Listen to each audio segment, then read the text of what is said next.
I've been on a bit of a blitz, a world tour, let's say. So this is my last stop in Europe.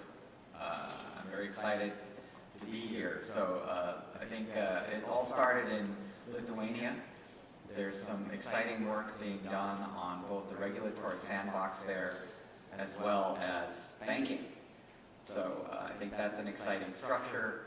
I think another thing that, my tour went from Lithuania to Malta, so I know Nick is doing some work in Malta. There's some folks from Malta here. Excited about that domicile. There's interesting stuff happening. I think Malta is ahead with respect to the regulatory framework. They're developing a framework called VFA, or Virtual Financial Assets.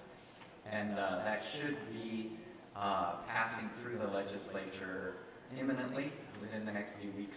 So that's an exciting development. I actually came from the Czech Republic, but prior to that I was in Poland. And from here I go to Tokyo, and then Korea, and then Thailand, and then back to the United States. So it's been a fun jaunt.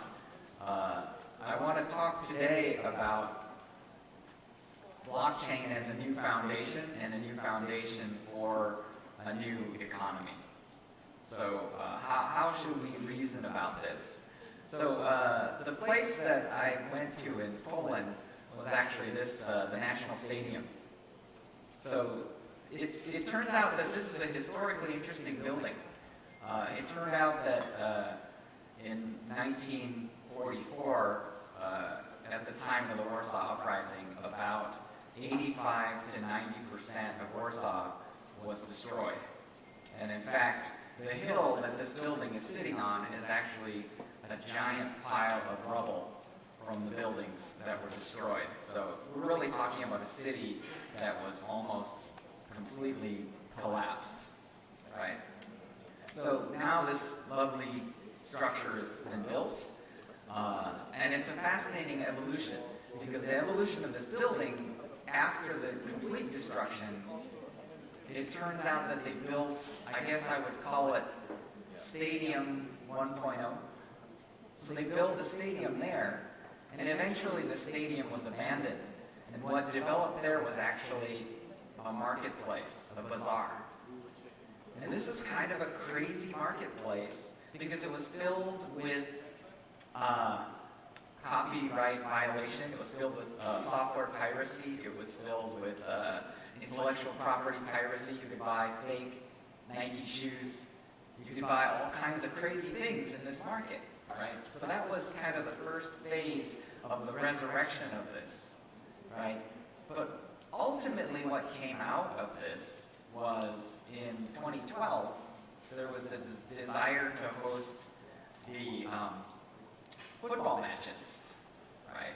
So eventually they built this stadium, which was on top of the old stadium, and this became host to football and essentially a celebration of athletic culture and world culture. So, if you think about the evolution of this, it parallels the evolution of what we're seeing with blockchain, which is we're now moving from a period of early adopter to the period of early majority. Those of you who have read Jeffrey Moore's seminal book, Crossing the Chasm, know that there's an inflection point. It goes this way, and then all of a sudden the early majority adopts. That's a huge phase, and it's a phase that's dominated by regulatory clarity, regulatory enforcement, and what we're going to see, this is really a prediction that's not based on any insider knowledge, but I think the G20 will produce strong KYC requirements for the industry. I think we'll see strong KYC during ICO as a global standard. I think we'll also see KYC at exchanges as a global standard. So ultimately, we're going to see lots of infrastructure built around anti-money laundering, which will result in increased legitimacy and increased credibility, which is great. I see an above average number of gray hairs in this room. I see an above average number of ties for a blockchain event. This is all fitting my thesis, which is that this is a very credible and legitimate looking group of people. So I think that's good. That's very positive. I'm also setting up an exchange in Malta. It seems fashionable. We're planning to be at the Maltese Stock Exchange. My exchange is called Evercoin. So, it's definitely an innovative jurisdiction and good people to work with. I'm setting up, I've already set up actually, a venture investment fund in Tokyo that invests globally. So we're looking for the best teams in the world for investment. So ostensibly what I'm here to talk about is the state of the crypto economy. So fascinatingly what's happening is that the crypto economy is currently in a state of decline. And there are forces that are driving decline at the moment. I'll speak to those in a moment. But one of the things that I think is fascinating about what we're seeing with jurisdictions and regulatory clarity is we're starting to see the emergence of agile domiciles that are producing regulatory clarity. So I think regulatory clarity is a force to uplift the crypto economy. So let's begin with this. So looking at this chart, is this a good investment? So I think the correct answer is it depends when you got in. And the other half of that is depends when you got out. Those are the real answers to that question. But I'll give you the punchline, which is this is not a good investment. And I'll tell you why. This is Lehman Brothers. So Lehman Brothers, as we know, in September of 2008, experienced the largest bankruptcy in the history of the world. So $600 billion worth of balance sheet was erased in effectively a very short time. And as you can see, it never recovered. So, it didn't resurrect. There are many who call Bitcoin Tulipmania, right? So what is Tulipmania? Tulipmania is when the price of something goes basically to the moon, and then it crashes and it dies, and it basically stays dead forever, right? So if you want to find tulips, Lehman Brothers is tulips. Because it went up and then it went down and it stayed down. What we have not seen with Bitcoin is Bitcoin goes up, it goes down, it does not stay down. It comes back and it comes back bigger. And why does it do that? I'll explain in a moment. This is September 15, 2008, the collapse of Lehman. And what I want to indicate is this is the credit easing balance sheet of the Federal Reserve. And in fall of 2008, you can see that there was a radically large increase in mortgage-backed securities purchasing, long-term treasury purchasing, and lending to financial institutions.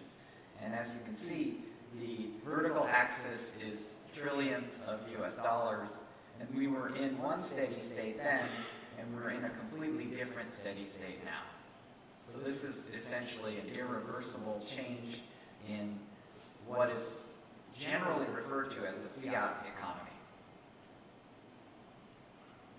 And that's the September 2008, the date. $12.3 trillion in money printing downstream. We were $10 trillion in negative yielding bonds downstream, and we are 654 interest rate cuts downstream of this event. So essentially a irreversible change to the traditional economy. And when we consider the concept of collapse, if you consult with Bill Gates, one of the richest people in the world, when asked if the US will have another financial collapse, Bill Gates says it is a certainty. So we will have another financial collapse. And the question, so I was having evening discussion with a New York financial professional from Bridgewater, Bridgewater is predicting a collapse. It's not clear exactly when, but it's definitely going to happen.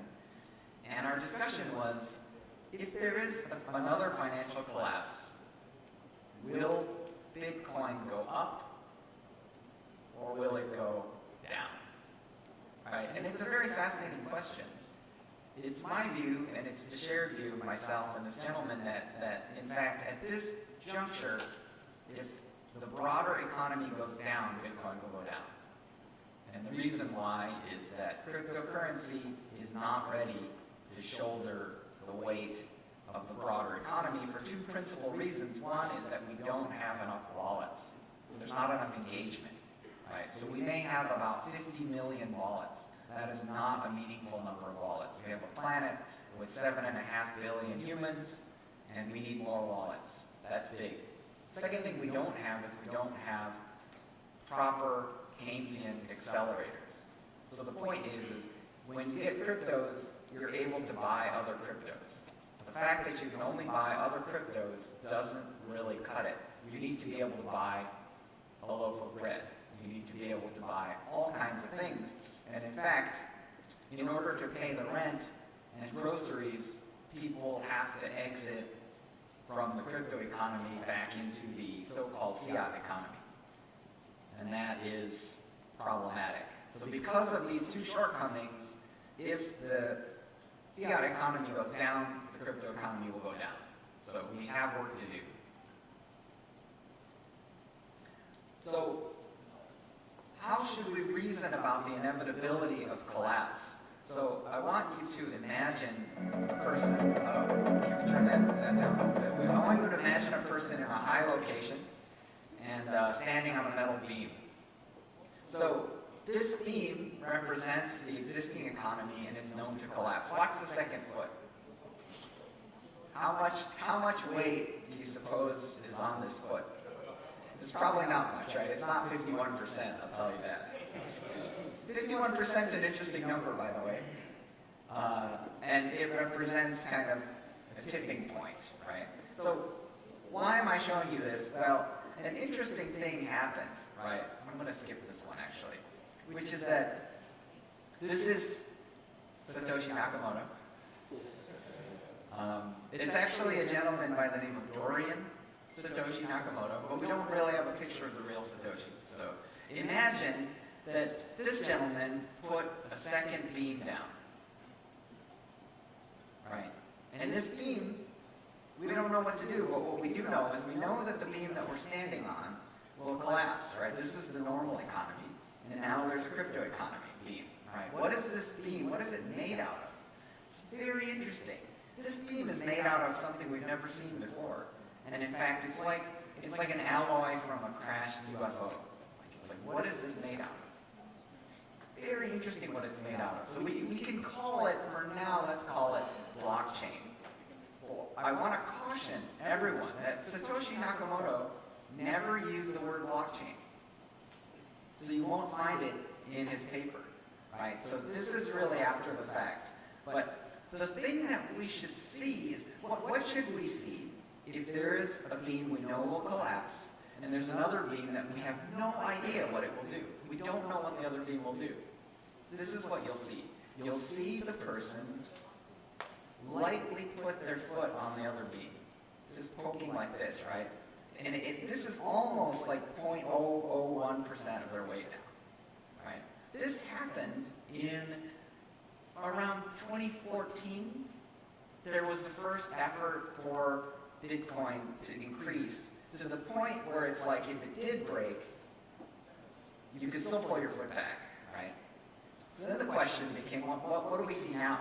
What we see now is we see the person in earnest shifting their weight onto this new beam. But what else are they doing? They're actually pulling their weight off of the beam. Why is that? What I'm going to propose is that the economy is testing this new infrastructure. So what is an appropriate test of a store of value? The appropriate test is that you need to put the value in, and you need to take the value out. That's an appropriate test. You can't actually trust this as a store until you put it in and take it out. So what we're seeing is we're saying, so what would you expect? You would expect that weight would go in and it would come out. You would expect more weight to go in on the next test. And you expect more to come out, and then you expect even more to come in. That's what you would expect to see, and that is what you see. And it's not tulips. Tulips, what you would expect to see is a huge pop, a huge crash, and stay down. All right, stay down. It has not stayed down. So, and why is this? Why is this? So, I read a piece by Paul Krugman in the New York Times, and he said this. He said, we have had experimental currencies in the past. We had an electricity coin. We had an hours of labor coin. We had these coins. Bitcoin is an experimental currency, and it's nothing new. So he said there's nothing new. This is a crazy statement that is reflective of someone that has not read the white paper, the Bitcoin white paper. Because I'll tell you what's new. What's new is we have not blockchain, but we have consensus. So it's not blockchain that's new. Cryptographic immutability is pre-existed. What's new is Nakamoto consensus. That's what's new. And let me give you an example of the implications of consensus. The implications are that we have trillions of dollars of transactions in a ledger that is not administrated by anyone. There's no administrator of this ledger. And there's not a single person on Earth. And by the way, this ledger's been running since the early 2010s, 2012-ish on forward, right? And there's not a single person on Earth that can point to a transaction on this ledger and say, that's not what happened. Right? What does this mean? It means that we have now created an economic system based on a consensual form of truth. And truth and trust are the primary topics that we're dealing with. Chaining blocks produces immutability, which is great.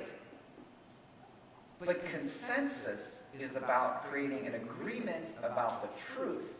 And the point of the immutable lies and garbage and nonsense, making that immutable is, garbage in, garbage out. So if you're storing rubbish on a blockchain, great, good for you, there's no value. The only reason why it has value is because what is being made permanent and immutable is the truth. And it is a new form of truth. What does the word fiat mean? What does fiat mean? Fiat means because I said so. That's what fiat means. What does consensus mean? Consensus means because we said so. It's fundamentally different. It's an agreement. It's an agreement that is not even two-party, it is multi-party. All the nodes in the blockchain are in agreement. That's amazing and unprecedented. So for those who say that nothing is different this time, they are fundamentally wrong. Never before in history have we been able to build a truth based on global consensus. Everybody agrees on what happened, which is amazing. And it's the basis for a new foundation. If you want to study this more closely, obviously read the Bitcoin white paper. It's informative. There is a work, interestingly, called the Book of Satoshi. And it's literally emails that Satoshi wrote. And you can actually you can actually go on the internet and look in the archives and actually read the emails yourself. But this is a nice book. It collects the emails. It's great. It's a great audiobook. I recommend that everybody consume this because it is valuable. It's valuable to understand the mindset of the creator. And I think what I wanted to do is give a little bit of that mindset, which is that it's clear that Satoshi Nakamoto was a genius-level designer. He was a decent programmer. This is a visualization of all the open source check-ins to the repository that was being created. So this is not a some kind of a rendition or artist's impression. This is literally a visualization of the check-ins. So we have the entire log of all the check-ins of the code. That character has an account name of S_Nakamoto. He's soon to be joined by Gavin Andreessen. That's the person with the actual face there. Gavin is still around, and he's still working on Bitcoin. And as you can see, new folders and subfolders are being created.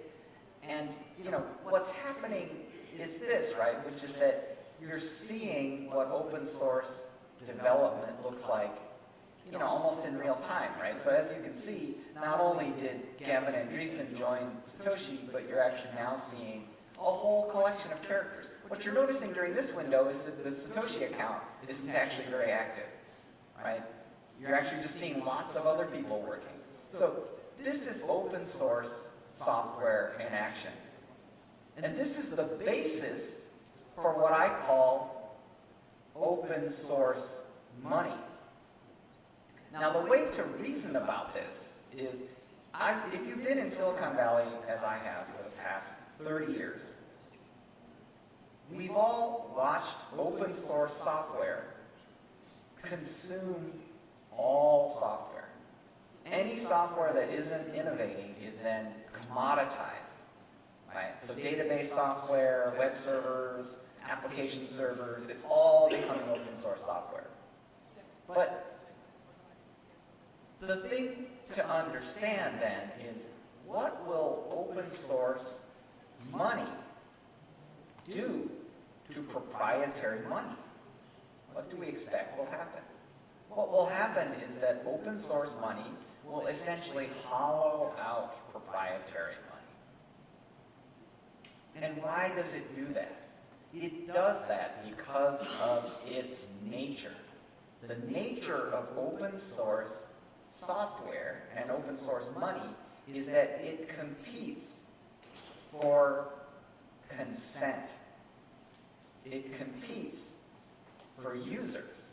This is an infrastructure that lives or dies on consent of users. If your project gets lots of users, it's a success. If it gets no users, it dies. This is a very interesting thing, because what this open source money will do is it will place all monies on its competitive matrix.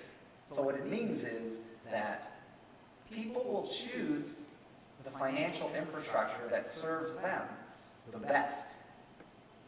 And it probably won't start in countries that have really stable financial infrastructure, because that infrastructure is serving them just fine. But go to a place like a Zimbabwe. Go to a place like a Venezuela. Go to a place like Turkey. Their currencies and financial infrastructure are failing, and they need something better. People in those places will choose a financial infrastructure by giving their consent to using whatever's the best. And that is, I think, an inherent principle behind open source money. People ask me, does this mean that proprietary currencies will go away? And I think there's 0% chance that proprietary currencies will go away. If you look at proprietary software, the reaction of proprietary software to open source software is that proprietary software today is worth more, the software industry is worth more than it's ever been worth in history. And yet, every single proprietary software vendor in the world is 90% open source software. That's interesting. Let me go to the next slide. So, proprietary money will not disappear. In fact, proprietary money will be more valuable as a function of the entire global economy being more valuable. And why will it be more valuable?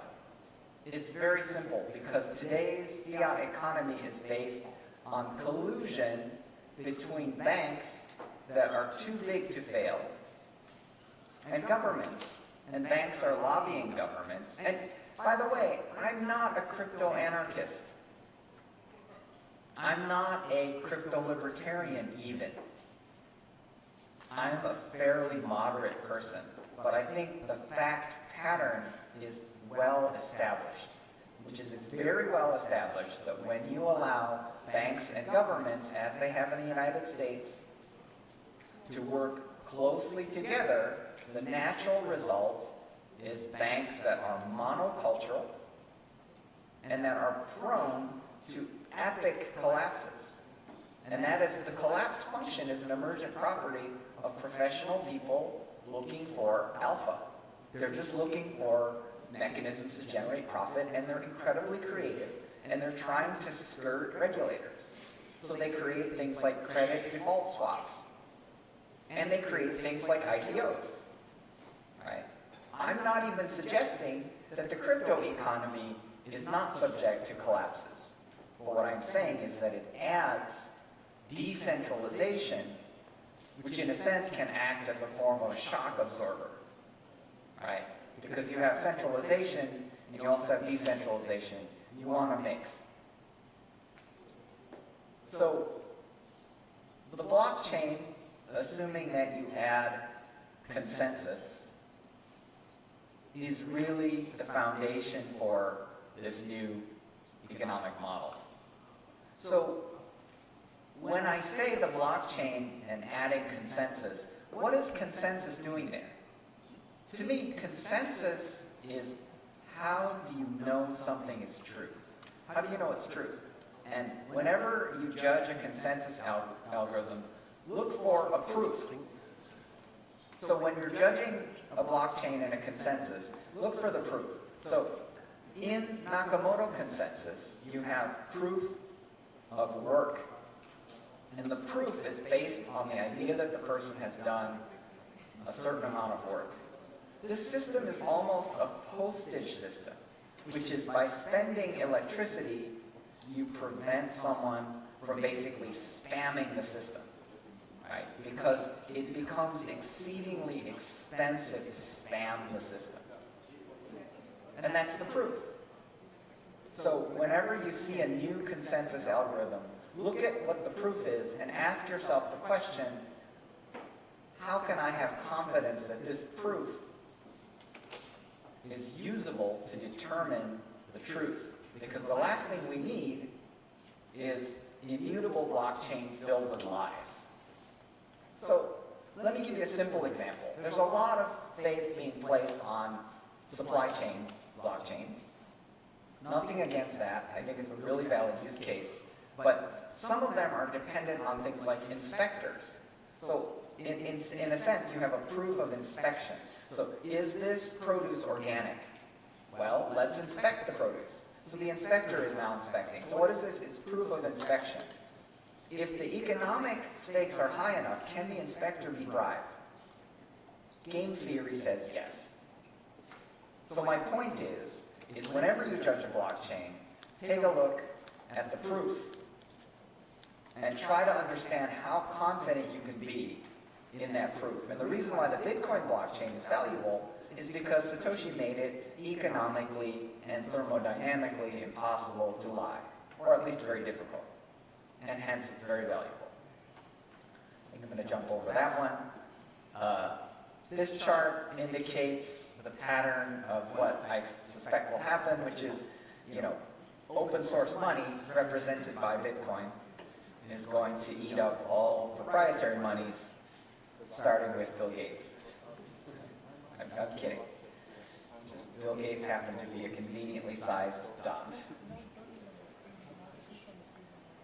So what I wanted to kind of talk to a little bit is I wanted to talk to this phenomenon called ICO. I know there's a few people in the room that are conducting them. I think there may be others in the room that are investing in them. So I just wanted to do a little bit of a review of the history. So that was the Etherium ICO, which was a $19 million ICO. Fairly humble. I think the average ICO today is probably in the same order of magnitude of about 20 million in raise. But as soon as you get to early 2016, in the spring, you start to see some bigger ones. There's the DAO. Obviously, the DAO was hacked and produced Ethereum Classic, which is now on Coinbase. A very challenging decision made by Coinbase. And as soon as you start to get into 2017, you start to see a few more ICOs appearing, including big ones like EOS, Tezos, Filecoin, other pretty major ones. And then by the time you get into 2018, you kind of reached a bit of a grand total, somewhere in the neighborhood of 23 billion USD. This is a very kind of an impressive expansion of this phenomenon of ICO. Just a brief note on this center one. So I mentioned that in certain economies, when the financial infrastructure is failing, that people will search for alternatives. Petro is a petroleum reserve-backed cryptocurrency in Venezuela. Unfortunately, it is a little bit of a challenge politically. The coin supports a dictatorship, and it's a bit of a problem currency. But it's exactly unclear how much they have raised, but the figures vary. There are a number of people and governments that have contributed to this, so I think it is a large coin. This chart is not 100% accurate. EOS is closer to 4 billion than 2.5. And I think this is really the state of the crypto union. Now here's a fascinating point though. The fascinating point is that this effectively diversifies holders of things like Bitcoin. But in fact, this entire ICO phenomenon currently should place a downward pressure on prices. And why should it do that? Because this is a $23 billion talent grab, which is what we've done as an industry is we basically started hiring engineers. Every single one of these projects needs engineers. It needs product managers. It needs all kinds of talent, every kind of talent, right? So what's happening is a huge talent grab. But the problem is that we don't have a proper Keynesian accelerator in the crypto economy. And what does that mean? It means that for all of these people, they need to pay rent, they need to buy groceries, they basically need to live. And hence, this $23 billion of crypto, they're all being burned into fiat, right? So this is a leaky bucket. All of this stuff is being sold into fiat in order to feed these professionals and all their families, right? So this is creating a downward trend. And in fact, the more money that we push into ICO currently, the less money we'll have in crypto. So this is a leaky balloon, right? The thing that's happened with the deflation of price is that this has created a downward pressure, right? The thing that's interesting about what we're going to see is this is all an experiment. And what we hopefully will see out of this experiment is a few giant successes. So if you remember the first dot-com boom, we ended up with Google, Apple, Facebook, Netflix, Microsoft, Amazon, some epically large companies. So I suspect that out of this crop, we'll probably have a few epically large companies, simply because you have to ask yourself this one question. This will be my closing question. Right? An entrepreneur asked me, should I do an ICO? I said, that's the wrong question. The right question is, should I incentivize people who are adding value to my ecosystem? Should I incentivize my community? Once you ask that question, you can't answer no to that question, right? Should I incentivize people who are adding value to my ecosystem? No, I don't think I want to do that. Right? It's a crazy thing to say, because if you don't do that, someone will come along and do that, and then it will not be your community and your ecosystem anymore. That's the disruptive element that comes with the emergence of these new crypto economies. So we will see winners here, and we'll see some very big winners. And so I do want to say that that's the hope and part of what will cause mass adoption, the emergence of a Keynesian accelerator, the emergence of regulatory clarity, the emergence of state actors, the emergence of legitimacy, credibility, mass adoption, and of course, the long-awaited upswing. So that's it for me. Thank you very much.